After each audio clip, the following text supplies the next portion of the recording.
Hey everyone, and welcome to The Explainer. Today we're unpacking the story of someone who is, without a doubt, one of the most phenomenal and, honestly, most profoundly polarizing figures in the history of global sports. We're talking about Neymar da Silva Santos Jr. From his days as a teenage prodigy in Brazil to literally shattering global transfer records, his career is just as dazzling as it is dramatic. So grab your notebooks, get comfortable, and let's jump right into it. The prince who never became king. You've probably heard this famous media moniker before, right? It was given to him a bit later in his career, and it really perfectly frames the massive, almost impossible expectations that were placed directly on his shoulders from day one. People expected him to be the undisputed ruler of world football, the guy who would easily claim the Ballon d'Or as the absolute best on the planet. But it makes you wonder, did he fail to claim the crown, or did we just totally misunderstand what his kingdom was supposed to look like in the first place? Which brings us to part one. The boy from Santos, the weight of the next Pelé. Growing up in Brazil, Neymar blended futsal with street football, and his talent was so undeniable that by the time he was just a teenager, Time magazine was already putting him on their cover, literally calling him the next Pelé. That early fame really sparked this massive and incredibly dramatic loop of a career. Let's move to the timeline and see how this builds. He starts off as a prodigy at Santos in 2009, makes the huge leap to Europe with Barcelona in 2013, completely shocks the world by moving to Paris Saint-Germain in 2017, heads over to Saudi Arabia with Al Hilal in 2023, and then, in this highly emotional turn of events, returns all the way home to Santos in 2025. But to really understand the hype, we have to rewind back to his teenage peak at Santos. Look at these achievements from just 2011 alone. At barely 19 years old, he guided Santos to the Copa Libertadores title. Now, why does that matter? Because it was their first since the actual Pelé era back in the 1960s. And that same year, he won the FIFA Puskás Award for an absolutely breathtaking solo goal against Flamengo. He wasn't just living up to the massive hype, he was actively surpassing it on South America's absolute biggest stage. Moving on to part two. Conquering Europe in Barcelona. Reaching the summit. By 2013, Neymar had honestly outgrown Brazilian domestic football, so he steps onto the absolute pinnacle of European football at the Camp Nou and forms the legendary MSN trio alongside Lionel Messi and Luis Suarez. And this brilliantly illustrates just how dominant they were. Look at these numbers: 122 combined goals in the 2014-15 season alone, securing a historic continental treble, which included the Champions League where Neymar actually scored in the final. Then, the very next year, they break their own record with 131 combined goals. It was like they had a telepathic connection. It's arguably the most formidable strike force in the history of European football. But the true turning point for Neymar came in 2017, during La Remontada, the comeback. Down 4-0 from the first leg against Paris Saint-Germain, Barcelona needed an absolute miracle. And in the final 7 minutes of the match, Neymar literally put the entire team on his back. He scored 2 goals and provided the 95th minute assist to win the game 6-1. It completely cemented his legacy. Yet, paradoxically, being the ultimate hero of that night, while still feeling like he was living in Messi's shadow, well, that planted the seed for him wanting to leave and finally lead his very own team.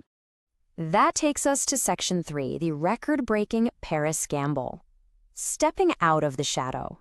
Driven by this deep desire for a new challenge, to win the Ballon d'Or and be the undisputed number one at a club, Neymar makes a shock decision in the summer of 2017. 222 million euros. I'm just going to pause and let that staggering number sink in for a second. Paris Saint-Germain triggered his release clause, paying a fee that permanently shattered the global transfer market. Like, there was no going back after this. It was instantly dubbed the signing of the century. Now, what's really interesting about this slide is how it exposes the fascinating duality of his PSG tenure. On one hand, he was immensely successful statistically. We're talking 118 goals, 14 domestic trophies, and he evolved into this brilliant, complete playmaker who actually led them to their first ever Champions League final. But then, look at the bottom row. 119 matches missed to injury. He suffered some brutal tackles and dealt with constant foot and ankle issues. So his time in France really became this sort of golden cage. Incredible, elite performance intertwined with chronic unavailability. Section 4. Carrying Brazil's heavy weight, the national icon. Shifting our focus to the international stage for a minute, there is just nothing quite like the unimaginable pressure of carrying the hopes of a football-obsessed nation of over 200 million people. It's so intense that in Brazil they actually coined a term for it, Neymar dependencia. The national team relied heavily, almost entirely at times, on his unique creative spark to guide their success. Now, this dependency fueled some incredible historic triumphs, like when he struck the winning penalty to bring Brazil its first ever Olympic gold medal in 2016.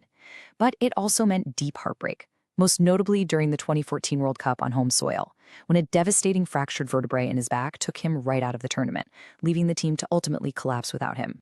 But despite those injuries and the heartbreak, his individual brilliance for Brazil simply cannot be overstated. In 2023, Neymar scored his 79th goal for the national team, and with that single strike, he officially surpassed the legendary Pelé to become Brazil's all-time top male goal scorer.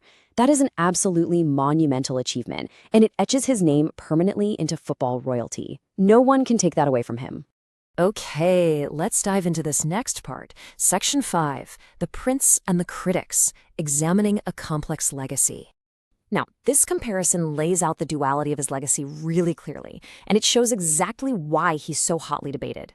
On one side, you have a true generational playmaker. Over 400 career goals, one of the highest assist providers in international football history, and a player with just jaw-dropping technical ability.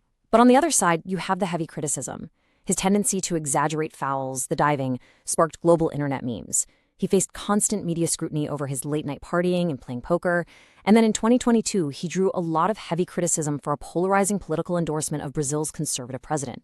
It's a complex picture, to say the least. So what happens when you strip away all that noise? Well, despite the controversies, despite the brutal injuries, and despite a brief, completely injury-ruined €90 million stint at Al Hilal where he only played a handful of games, his goal-scoring output was relentlessly elite at every single major stop. Look at those numbers. He is one of the very few players in the entire history of the sport to score 100 goals for 3 different clubs. And that brings us to our final chapter, Section 6, A Return to the Roots. The prodigy comes home. After that deeply frustrating time in Saudi Arabia with Al Hilal, which was just plagued by a torn ACL and hamstring issues, Neymar made a highly emotional decision in early 2025. He terminated his contract by mutual consent, and he came home.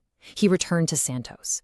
Imagine stepping out onto the pitch at the Vila Belmiro Stadium, wearing Pelé's iconic number 10 jersey once again. The fans were literally in tears, lighting up the entire stadium with their phones to give him this massive hero's welcome. His goal now? Reclaim his magic, rebuild his fitness, and make one final push for the 2026 World Cup. You know, critics will often claim that he's squandered his potential. They'll say he left Barcelona too soon or that he let himself get too distracted off the pitch. But recently, Neymar offered his own reflection on all of it. He said, "I achieved almost everything I dreamed of, and I even achieved things I never dreamed of." I think that's a really powerful reminder. While he may not have followed the exact perfect script the media wrote for him back when he was a teenager, his reality was still wildly successful by almost any metric you can imagine. Which leaves us with this final, thought-provoking question. Did the prince ultimately fulfill his destiny? When you weigh those incredible, historic statistics, the undeniable genius on the ball, and that unmatched Brazilian goal-scoring record, against the injuries in the elusive Ballon d'Or, where do you land? Thank you so much for joining me on this explainer. Keep questioning what it really means to be a king of the beautiful game, and I'll see you next time.